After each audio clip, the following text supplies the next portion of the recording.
내가 그들에게 비유로 말하는 것은 그들이 보아도 보지 못하며 들어도 듣지 못하며 깨닫지 못함이니라. 이사야의 예언이 그들에게 이루어졌으니 일렀으되 너희가 듣기는 들어도 깨닫지 못할 것이요 보기는 보아도 알지 못하리라. 이 백성들의 마음이 완악하여져서 그 귀는 듣기에 둔하고 눈은 감았으니 이는 눈으로 보고 귀로 듣고 마음으로 깨달아 돌이켜 내게 고침을 받을까 두려워함이라 하였느니라. 그러나 너희 눈은 봄으로 너희 귀는 들음으로 복이 있도다. 내가 진실로 너희에게 이르노니 많은 선지자와 의인이 너희가 보는 것들을 보고자 하여도 보지 못하였고 너희가 듣는 것들을 듣고자 하여도 듣지 못하였느니라. 그런즉 씨 뿌리는 비유를 들으라.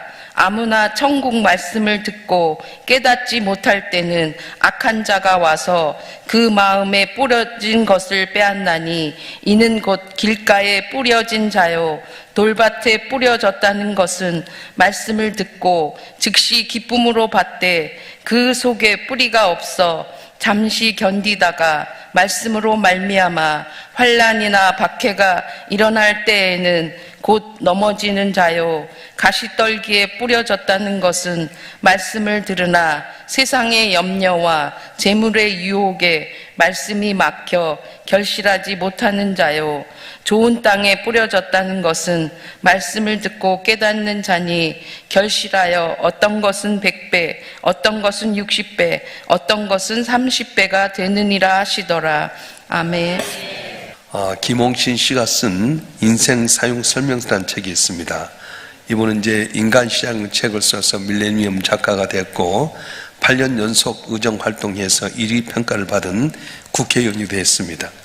이분 37년 6개월 동안 담배를 피웠는데요. 폐암에 위험이 있다는 말도 들었고 또 간접적인 살인행위라는 이야기를 들었지만은 한 번쯤 끊어볼까 생각이 있었지만 전혀 끊지 못했습니다.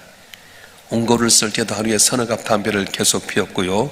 얼마나 담배를 좋아했는지 죽는 날에도 담배를 입에 물고 죽겠다. 죽는 날에도 담배를 입에 물고 죽겠다. 이런 수필까지 썼습니다. 그런데 이분이 어느 날 그 좋아하는 담배를 뚝 끊었습니다. 이유가 뭐냐면 스승이 던진 말 한마디에 충격을 받았던 겁니다. 뭐라 했냐면 쥐는 쥐약인 줄 알면 먹지 않는데 사람은 쥐약인 줄 알면서도 먹는다. 아주 뜨거운 물잔 얼른 내려놓으면 되는데 붙잡고 어쩔 줄 모르니 될 수밖에 없다. 쥐는 독약인 줄 알면 쥐약인 줄 알면 안 먹는데 사람은 알면서도 먹는다는 거예요. 담배 피면 폐암 걸린 줄 알면서도 먹는다. 술 먹으면 알코올로 인해서 어려움 당할 줄 알면서도 먹는다.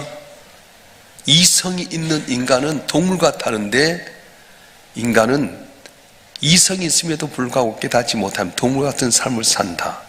그 말 때문에 뚝 끊었다고 하는 겁니다. 여러분, 사람의 이성이 있다고 하는 건 깨달으라고 하는 것입니다. 깨닫지 못한다고 하면 이성 없는 짐승과 같습니다. 아는 것과 깨닫는 건 다릅니다. 유튜브를 통해 많은 정보를 알지만 아는 것 갖고는 안 됩니다. 깨달아야 됩니다. 깨닫고 얻은 죄로 세상을 살아가는 것은 인간 모두의 중요한 의미가 있는데요. 깨달음이 있으면 생각이 바꿔지게 됩니다. 깨달음이 있으면 신령한 세계가 열리게 되고요. 깨닫게 되면 자유함이 얻게 됩니다. 진리를 알진 진리가 너희를 자유롭게 하리라 했던 것처럼 깨닫게 되면 자유를 얻을 수 있습니다. 깨닫게 되면 세월을 전략하게 되고요. 물질도 전략하고 젊음을 아낄 수도 있습니다. 보람된 삶을 살 수도 있습니다. 그런데 지혜 없는 사람은 사건을 만나도 문제를 만나도 생각이 없습니다. 악순환을 계속합니다. 지혜 없는 사람은 깨달음이 없습니다. 그래서 말씀을 들어도 깨달음이 없고요. 그래서 세상에 나가서 개가 토해낸 걸 다시 먹는 것처럼 돼지가 깨끗하게 목욕했음에도 불구하고 마구청에 뒤집는 것처럼 어리석음에 범하며 살게 되는 겁니다. 여러분 세상을 살면서 경험을 통해서 사건을 통해서 지식을 통해서 어떤 걸 깨닫고 살아갑니까? 깨달음도 사람에 따라 여러 가지 유형이 있습니다. 보고 깨닫는 사람이 있고요. 듣고 깨닫는 사람이 있습니다. 매를 맞고 난 다음에 깨닫는 사람도 있고요. 무엇을 잃어버린 다음에 깨닫는 사람이 있습니다. 건강을 잃어버리거나 물질을 잃어버리거나 그래서 깨닫는 사람이 있습니다. 그런데 아무리 해도 깨닫지 못하는 사람이 있다는 겁니다. 그래서 이사야서 1장 2절부터 6절에 보면 이사야 선지자는 이스라엘 백성들이 깨닫지 못하고 있는 걸 보면서 너무 안타까워서 이렇게 말하고 있는데 한번 읽어볼까요? 이사야서 1장 2절부터 6절까지 말씀 한번 읽어보겠습니다. 시작. 하늘이여 들으라, 땅이여 귀를 기울이라. 여호와께서 말씀하시길 내가 자식을 양육하였거늘 그날을 거역하였도다. 소는 그 임자를 알고 나귀는 주인의 구유를 알건만은 이스라엘은 알지 못하고 나의 백성은 깨닫지 못한도다 하셨도다. 슬프다 범죄한 나라요 허물진 백성이요 행악의 종자요 행위가 부패한 자식이로다. 그들이 여호와를 버리며 이스라엘의 거룩한 일을 만홀히 여겨 멀리하고 물러갔도다. 너희가 어찌하여 매를 더 맞으려고 폐역을 거듭하느냐? 온머리는 병들었고 온 마음은 피곤하였으며 발바닥에서 머리까지 성한 곳이 없이 상한 것과 터진 것과 새로 맞은 흔적뿐이거늘 그것을 짜며 싸매며 기름으로 부럽게 함을 받지 못하였도다. 아멘. 하나님께서 그토록 매를 맞으면서 깨닫지 못한 이 이스라엘 백성들이 결국 망하게 됐다는 것입니다. 호세아 선지자는 깨닫지 못한 백성들을 향해서 너희가 망하리로다, 깨달으라 깨달으라 했음에도 불구하고 이스라엘은 깨닫지 못하고 결국 망하고 말았습니다. 마태복음 24장 36절 이하에 보게 되면 노아 홍수로 말미암아서 노아 8식구만 남게 됩니다. 그렇게 나가서 말씀을 전했는데도 불구하고 깨닫지 못하고 결국은 노아 8식구는 다 망하고 말았습니다. 사랑하는 성도 여러분, 깨닫는 게 얼마나 축복인지 모릅니다. 하나님 깨닫게 하지 않으면 아무도 깨달을 수 없습니다. 내가 깨달로 노력해서 된 것 아니라 하나님 깨닫게 만들어 주셔야 된다는 거예요. 마태복음 13장 19절 말씀 한번 읽어볼까요? 시작. 아무나 천국 말씀을 듣고 깨닫지 못할 때는 악한 자가 와서 그 마음에 뿌려진 것을 빼앗나니 이는 곧 길가에 뿌려진 자요. 아무나 천국 말씀을 듣고 깨닫지 못할 때는 악한 자가 와서 그 마음에 뿌려진 것을 빼앗아간다는 거예요. 그런데 23절은 뭐라고 말씀합니까? 한번 읽어보겠습니다. 시작. 좋은 땅에 뿌렸다는 것은 말씀을 듣고 깨닫는 자니 결실하여 어떤 것은 100배, 어떤 건 60배, 어떤 건 30배가 되느니라 하시더라. 아멘. 말씀을 깨닫는 자와 깨닫지 못한 자가 이렇게 차이가 있습니다. 심지어 예수님의 제자들마다 깨닫지 못한 경우가 있었어요. 온 땅에 복음 증거되기를 원했는데 백부장 고넬료가 베드로에게 요청할 때 그것을 내가 가야 되냐 안 가야 되냐 갈등합니다. 유대인들만 복음이 전된 것에 대해서 관심을 가졌던 이 사울, 하도해도 안 되니까 주님께 매를 때리셔서 다메섹 도상에서 만나서 눈이 멀게 만드시고요, 그러고 고난 가운데 있게 함으로 말미암아서 비로소 깨달아서 이방인의 사도로 살아갑니다. 안 되면 얻어 터지고 나서 사울이 바울이 되었던 겁니다. 그렇습니다. 깨달아야 변화되고 깨달아야 철이 들고 깨달아야지 헌신하게 됩니다. 이런 깨달음이 있을 때 사울이 바울로 변하는 역사가 있었습니다. 그런데 어떻습니까? 많은 경우에는 깨닫지 못하는 거예요. 망할 후에 깨닫습니다. 심지어는 죽은 후에 깨닫습니다. 예수님의 비유 가운데 부자와 거지 나사를 이야기했는데요, 죽어서 부자가 지옥에 갔어요. 너무너무 힘들어서 그때 나사를 뵈면서 깨닫습니다. 아이고, 내가 이럴 줄 알았으면 진정 믿어했을 텐데. 지옥에 가서 깨닫지만 때는 늦어버리고 만 겁니다. 경험엔 직접 경험과 간접 경험이 있습니다. 내가 경험하지 않았더라도 다른 사람이 경험했던 것을 듣거나 또 보거나 또 책을 통해서 알 수가 있습니다. 그 책인 그 인생의 가장 큰 보화일 수 있습니다. 한 말씀을 통해서 모든 사건 하나를 볼 때마다 아, 저것은 그 사람이 아니라 내게 주신 말씀이라고 보게 되면 그 내게 될 수 있습니다. 할렐루야. 만약 이 깨달음이 없다면 스스로 기어이 그 문제를 당면할 수밖에 없다는 거예요. 여러분 꼭 요처럼 모든 재산 잃어야지 돌이키겠습니까? 꼭 자녀가 다 죽어야지 돌아서겠습니까? 자기 몸에 질병이 있어야 돌아서겠습니까? 욥처럼 그런 고난이 아니더라도 우리는 말씀 안에서 깨닫고 돌아오면 복받지 아니하겠습니까? 성경에 보면 참 미련한 사람도 있는데 제일 미련한 사람이 누구냐 하면은 모세 애굽의 바로였어요. 10가지 재앙을 다 봤습니다. 재앙을 하나나 2개 받으면 얼른 눈치채서 아이고 내 보내야지 그럴 텐데 10개를 다 얻어 터질 때까지 고집 부리다가 결국은 다 보냈어요. 그런데 나중에 어떻게 합니까? 이스라엘 백성들 저렇게 보내면 안 되겠다 싶어서 쫓아갔는데 홍해가 갈라지고 이스라엘 백성이 다 건넌 다음에 이 바로가 기병을 데리고 들어갔다 물에 파싹 덮어 죽어버렸어요. 11번의 기적까지 나타난 겁니다. 오늘 우리의 삶 가운데 사인이 있습니다. 돌아와라, 하나님 앞에 회개해라, 말씀대로 살아라 사인하는데도 불구하고 하늘의 날씨는 구별할 줄 알면서도 깨닫지 못할 때가 너무 많다고 말씀하는 겁니다. 사랑하는 성도 여러분, 하나님 우리를 얼마나 사랑하는지 아십니까? 우리는 내가 형편이 어렵기 때문에 하나님 날 버리셨나 생각할지 모르지만 하나님 우리를 너무너무 사랑한다는 거예요. 읽어보겠습니다. 로마서 5장 8절 말씀 한번 읽겠습니다. 시작. 우리가 아직 죄인 되었을 때 그리스도께 우리 위하여 죽으심으로 하나님께서 우리에 대한 자기의 사랑을 확증하셨느니라. 아멘. 우리가 아직 죄인 되었을 때 이 말은 뭐냐면 내가 죄인에게 위해서 회개하고 후회하고 하나님을 찾을 때가 아니라 한 말씀대로 불신하고 하나님 업신여기고 대적하고 온수인 사탄의 자녀로 살아가고 있을 때 그때 이런 죄인을 위해서 하나님께서 스스로 인간의 몸을 입고 오셔서 십자가에 못 박혀 죽으심으로 우리 죄를 담당하셨다고 하는 겁니다. 왜 주님께서 우리를 위해서 십자가에 고난당하셨을까요? 사랑하기 때문에. 정말로 사랑하는 사람이 있으면 내가 그 사람을 희생할 수 있습니다. 하나님께서 우리를 위해서 아들 예수 이 땅에 보내셔서 인간의 몸을 오셔서 희생하신 것은 그만큼 사람을 사랑하셨다 그렇게 말씀하신 거예요. 하나님은 우리를 구원하실 뿐만 아닙니다. 우리를 보호하시고 인도하시기 위해서 밤낮 노력하신다는 거예요. 읽어볼까요? 베드로전서 1장 5절 말씀 한번 읽어보겠습니다. 베드로전서 1장 5절 시작. 너희 말씀에 나타내기로 예비하신 구원을 얻기 위하여 믿음으로 말미암아 하나님의 능력으로 보호하심을 받았느니라. 아멘. 너희는 하나님의 능력으로 보호하심을 입은 자라고 말씀하는데 이 보호라고 하는 건 뭐냐면 나를 안전하게 둘 뿐만 아니라 눈에 불을 쌍심줄 켜고 나를 해코지 못하게 지킨다는 겁니다. 파수꾼이 밤이 맞도록 눈을 빡 뜨고 정이 오나 안 오나 지켜보듯이 하나님은 예수를 통해 구원해 줄 뿐만 아니라 우리 한 분 한 분이 험한 세상 살아갈 때에 나를 불꽃 같은 눈동자로 지키시고 도우신다고 말씀하신 거예요. 할렐루야. 특별히 우리가 엄청난 부자 되게 만드셨어요. 아이고 내가 지금 이렇게 가난한데 무슨 부자?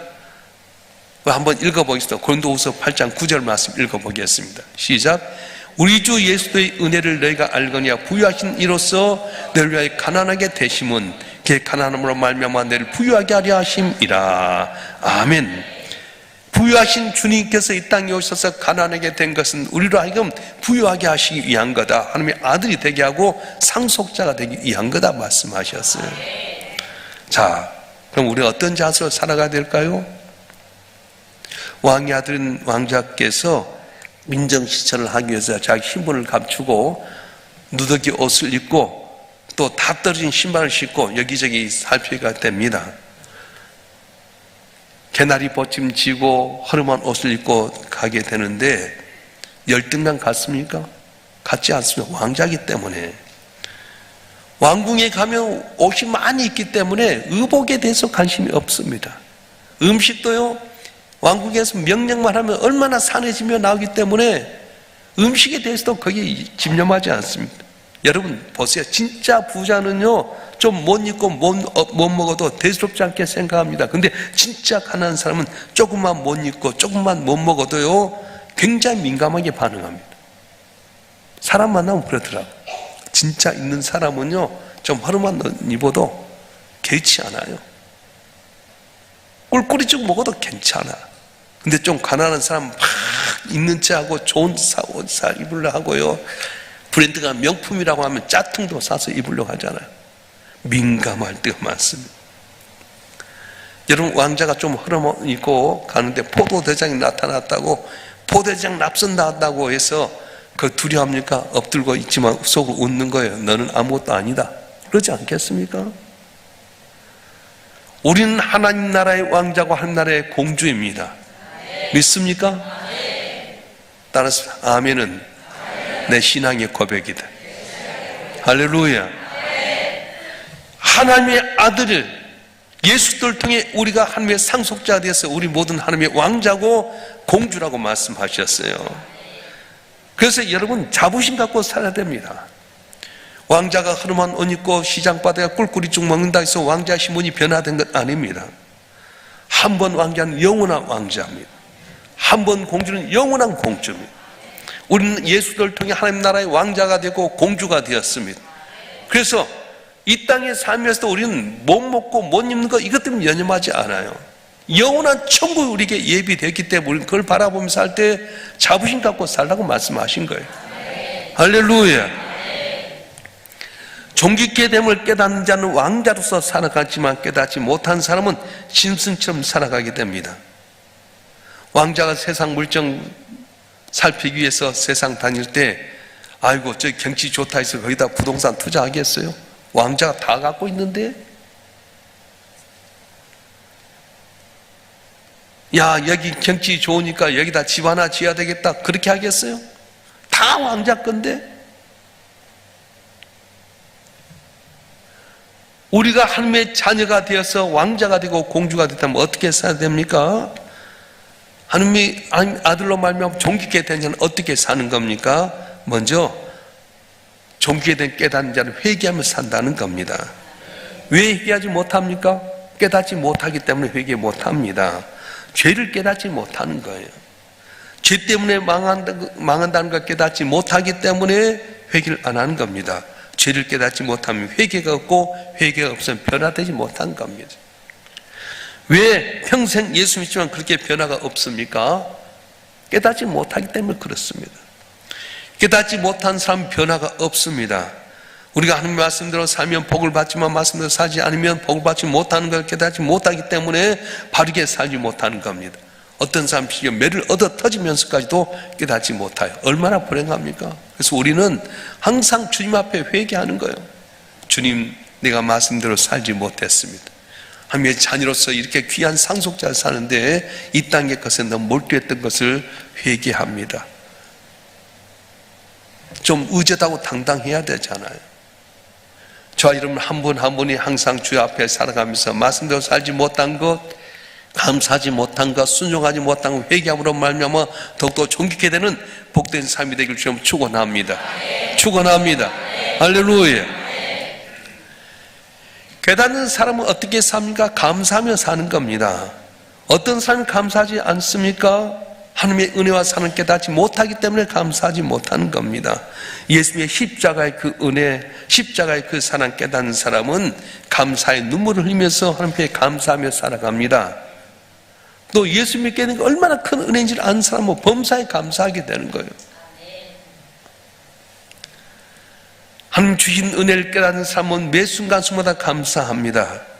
물질 주셔서 그동안 먹고 사는 것 감사하고요, 이렇게 건강히 오늘까지 살아있는 것도 감사하게 되고요, 은혜를 깨닫는 사람 감사하는 거예요. 맨날 불평분한 사람 봐봐요.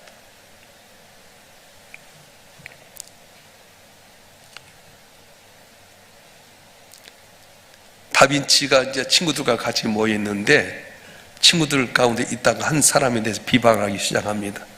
누구는 어쨌대 막 그렇게 비방하니까 다빈치가 가만히 있는 거예요. 왜 자네는 가만히 있나? 그랬더니 나는 유명한 작품을 지금 생각하고 있어. 아 그래, 무슨 작품인데? 종이 하나 줘봐. 하얀 종이를 딱 갖고 오니까 가서 점을 딱 하나 찍었어. 자네는 여기가 뭐가 보이는가?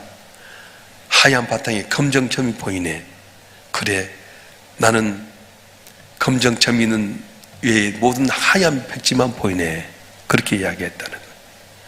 많은 사람이 그 하얀 바탕이 많이 있는데도 점 하나 보고 비방하는데 다빈치는 그 점 하나 빼놓고 나머지 하얀 걸 봤다는 거예요.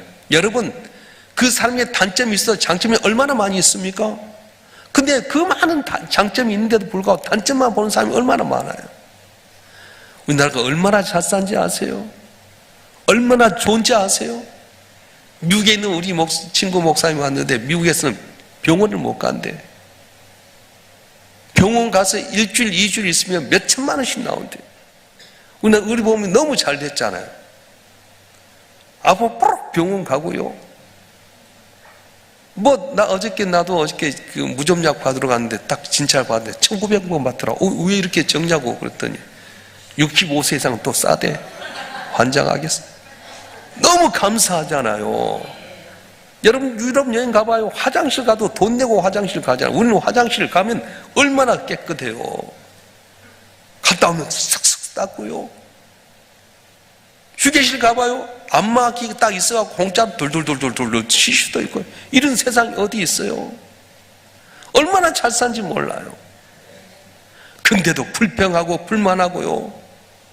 자유 대한민국에 살기 얼마나 감사해요. 북한의 사람들은 얼마나 어려운데 북한 찬양한 사람 보면 가서 살라고 하고 싶어요. 은혜를 깨달으면 항상 감사하게 되고요. 왜 부모에게 효도하지 못합니까? 부모의 은혜를 깨닫지 못하기 때문에 그렇습니다. 왜 사람 노릇 못하게 됩니까? 깨닫지 못하기 때문에 그렇습니다. 욥기 32장 9절 말씀 한번 볼까요? 욥기 32장 9절 말씀 보겠습니다. 제가 읽겠습니다. 어른이라고 지혜롭거나 노인이라고 정의를 깨닫는 것이 아니니라 말했어요.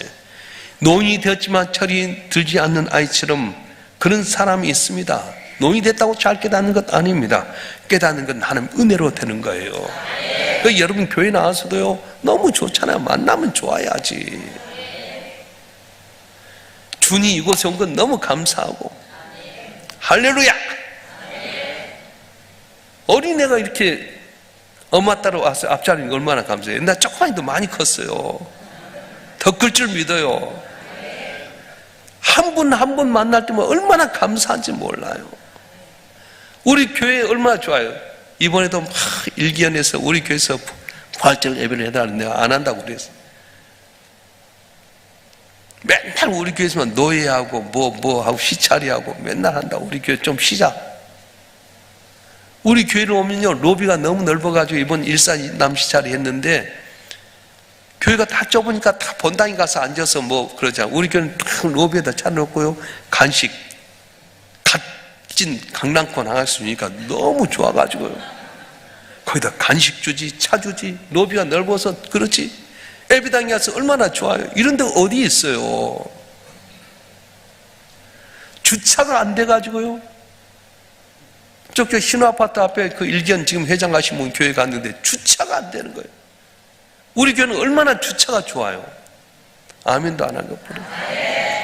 감사할 것이 너무도 많은데 꼭 하얀 종에 저만한 거 보면서 그때 불평불만할 때 얼마나 많은지 몰라. 깨닫는 사람 감사할 줄 믿습니다. 감사하면 복을 더 임할 줄 믿습니다. 그래서 깨닫는 것은 하나님의 은혜로 되는 것이지 내 힘대로 되는 게 아니라고 말씀하셨어요. 특별히 깨닫게 되면 우리 삶이 무엇인 줄 알고 충성하게 된다고 하는 겁니다. 누가복음 12장에 보면 어리석은 부자 이야기가 나옵니다. 어느 날 풍성한 수확을 얻어서 창고를 짓고 거기에 가면서 이렇게 말합니다. 이제 내가 평생 먹고 살 수 있으니까 이제는 즐기면서 살면 되리라. 근데 하나님께 뭐라고 말씀합니까? 이 어리석은 자 오늘 밤에 내 영혼을 도로 찾으리니 그러면 내 준비한 건 누구의 것이 되겠느냐? 자기를 위하여 재물을 쌓아두고 하나님께 대하여 구하지 못한 자가 유학 같으니라. 그렇게 말했어요. 부자는 재물을 많이 쌓아두었습니다. 자기를 위해서 먹고 마실 것만 생각했습니다. 그런데 하나님께 오늘 저녁에 불러가 버리면 누구의 되겠냐 말씀하는 거예요. 자기를 위해서 쌓아두고 부했지 하나님 앞에 너무 가난했습니다. 주일 성수하지 못했고 11조 생활 못하고 감사 생활 못하고요. 그래서 예수님이 이 사람 어리석다고 말씀하는 겁니다. 여러분 깨닫는 것이 얼마나 감사한지 몰라요. 깨닫는 게 얼마나 축복인지 몰라요. 오늘 주셨던 말씀처럼 깨닫는 여러분 한 분 한 분 되길 주님 축원합니다. 그래서 항상 내가 주 앞에 나올 때마다 내 죄를 회개하고 주신 은혜를 깨닫고 감사하고 내게 맡긴 사명이 있음을 깨닫고 열심히 감당하면 나중에 100배, 6배, 30배 계시면은 놀라운 은혜가 임할 줄로 믿습니다. 할렐루야. 우리 다 같이 이 시간 두 손 들고 기도하십시다. 여러분 과연 뭘 깨닫고 있습니까? 예수님 나를 위해서 십자가에 못 박혀 죽으심으로 말미암아 죄인이었던 우리가 하나님의 자녀가 되어서 부유한 자가 되었습니다. 하나님 나라의 왕자가 되고 공주가 되었습니다. 영원한 천국을 소유하게 되었습니다. 우리는 범사에 감사해야 될 때 감사하지 못하고 불평불만했던 거 있다면 여러분 다 회개하십시오. 영원한 천국을 바라보면서 순간순간 나를 지키시고 보호하신 하나님께 감사하면서 주여 삼창하고 우리 기도하는 시간을 갖겠습니다.